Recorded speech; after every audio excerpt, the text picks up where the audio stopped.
જય શ્રી કૃષ્ણ મિત્રો, આજનો વિષય છે મારો સાની. તો જનરલી શિયાળામાં બધાને ઘરે સાની હોય જ.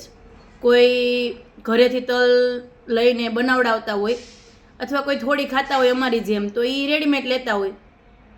તો કાલે મેં કતારગામ બેસવા ગયા હતા અને રિટર્નમાં ઘરે આવતા હતા, તો રસ્તામાં એક કાકા ઊભા હતા સાનીવાળા. તો મેં ત્યાં ગાડી ઊભી રાખી સાની લેવા માટે. તો પૂછ્યું નહીં કાકાને, જોકે પૂછવાનું ન હોય, કારણ કે કોઈ દિવસ એવો અનુભવ નથી થયો કે ખાંડ પણ હોય આમાં એમ. તો પૂછ્યા વગર લીધી કે 200-250 લઈ લીધી એમ. અને ઘરે આવીને ટેસ્ટ કરી તો આમાં ખાંડ મિક્સ કરેલી છે. અને મેં ક્યારેય ખાંડ મિક્સ કરેલી સાની ખાધી નથી. એટલે ગોળ મિક્સ કરેલી સાનીનો જેવો ટેસ્ટ આવે ને અને સ્વાદમાં એકદમ મસ્ત લાગે, એવી આ ખાંડવાળી સાની લાગે નહીં.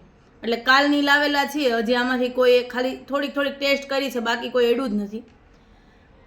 તો ખાંડ આપણા શરીર માટે નુકસાની છે. એટલે પહેલાં પૂછજો લ્યો ત્યારે કે સાની ખાંડમાં છે કે ગોળમાં છે, અથવા તો ટેસ્ટ કરીને લેવી. ટેસ્ટ કરીએ ને તોય ખબર પડી જાય કે ગોળમાં છે કે ખાંડમાં છે એમ. તો મારા જેવી ભૂલ કોઈ નહીં કરતા, એટલે કાં ટેસ્ટ કરીને લેજો અને કાં પૂછીને લેજો.